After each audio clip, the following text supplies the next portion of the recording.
One of my most often used tasks is the script task. Now let me just create us a new project here, and it doesn't matter what it is, it's just a SSIS project. I will attach the files that I create with this particular video, and I will call them script 01. So let's go ahead and just rename that so I don't forget. So script 01. And let me show you over here what we're going to take a look at here. We're focusing right now on the script task. Now let's first get some confusion out of the way. There are two script tasks in the toolbox. There is the script task, and then there is the ActiveX script task. They do similar things, however, they do them with different languages. Okay, so the script task is going to be, and let's just write ourselves a couple of notes underneath here. This is going to be for C# and Visual Basic. And if you care, you can put the VB.NET. Some people put that in there. So these are the .NET enabled languages, whereas the ActiveX script task, this is going to be for VB script, for Perl, for scripting languages, hence the term the script task, the ActiveX script task. So VB script, Perl, JScript, if that's your bag, JavaScript, really. So you can do VB script and Perl. However, you know, my days of having to do those went away with DTS. I was so glad when SSIS came out and we actually had a full-blown language like Visual Basic to write code in, that I don't have any of the ActiveX script tasks anymore. About the only reason I would need to support it would be for a legacy purpose when somebody migrated an old DTS task over. So we'll talk about the ActiveX script task in Chapter 9 when we cover migrating from SQL Server 2000. But I'm assuming you are not using that today for new package development, that the only reason you would really be working with the ActiveX script task would be for legacy purposes. It has its place. But there's just, you know, you're really given the choice. Do I want to do something in VB script or in a full-blown language like a C# or .NET? Well, I certainly want to take advantage of the full-blown language. I can do things like try catch. I can take advantage of the .NET framework. It's very little reason I would need to use the ActiveX script task for new development today. So let's remove it. Let's take it out of here. So let's focus here on the script task. Now I'm going to show you in this video how it works, how to customize it. However, this is very much an intro level, virtually a very starter level introduction to working with the script task.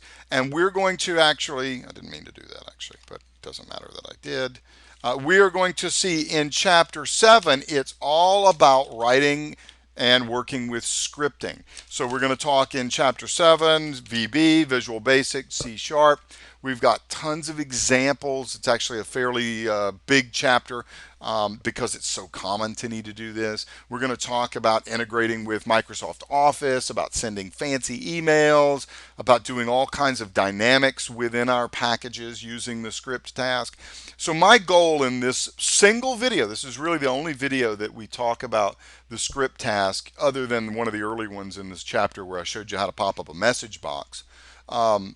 My goal in this video is just strictly to, hey, here's what it is, here's what it does, here's the basics of how to use it, because we're really going to go in detail with that in Chapter 7.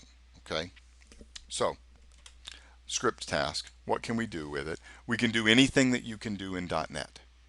Okay, so anything that you could do in .NET from a programmatic standpoint, you can do here inside of the script task. We can do things like integrate with the .NET framework. We could execute methods out of the .NET framework. We can integrate with third-party DLLs, custom DLLs that we've written, custom DLLs that are part of our solution. So we can do all of that, and we will talk about how to do those fancy things in Chapter 7. So remember, this is just kind of an introduction here. Now I've talked a little bit about the script language. So we have support here for both C# and Visual Basic. So you can choose which language that you want to work in. We are in the full-blown VSTA environment here. So you see, this is not the old VSA that SSIS 2005 was in. This is the full-blown VSTA, which features everything from auto completion / IntelliSense to debugging support to a lot more fun things here that we can play with. So it's a full-blown environment. You don't have to jump through a lot of the hoops you used to if you're coming from SSIS 2005 with respect to where you place custom DLLs. Life is just generally much better for the .NET developer in SSIS 2008. So it's just a full-blown environment. It's easily, seamlessly integrated. Okay?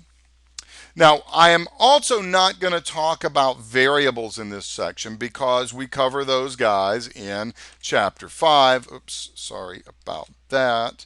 Let me change to that. So variables are in the next chapter. We're not too far away from that, but Chapter 5 is all about making dynamic packages. And you do that with variables and expressions. So we're going to talk about using expressions.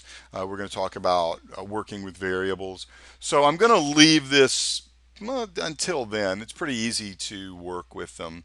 But when we get to Chapter 5, and again in Chapter 7, when we talk specifically about the scripting-based tasks, we'll be doing this quite a bit. So here's what I'm going to do as an example of how powerful the script task can be. In the previous video in this chapter, we talked about how nearly useless the send mail task is. So the one that you see right here. Let me just go ahead and close that. And you can see the send mail task right here. And we talked about that it was just probably not going to be helpful in the very least because it was so limited in what it does. And I told you at the end of that video, let's go to the script task and I'll show you how real SSIS developers send mail. We do so by writing script. So here we go. So here's what I'm going to do. I'm going to say send mail, send email using C#. Actually, we'll just put a dash C#. So I'll do C# first. I'll also make one that is a VB version here as well. So I'll start with C#. So all I have to do is choose the right language. Let me say this, or let me give you a little pointer here. Once you choose your language here and you've hit the Edit Script button, the Edit Script button, when you click it the first time, loads up the VSTA environment. That then automatically generates a script in the language of your choice. You cannot then later go change the language. Let me show you what I mean. So I'm going to click Edit Script. It is right now, the reason it took so long is it was generating, you see all this generated code down here. Okay, so it's generated that. I close out of this and notice that immediately goes gray. I can no longer change the script language to VB now. If I wanted to, I would have to delete this script task, add a new script task, change it to VB before I hit the Edit Script button.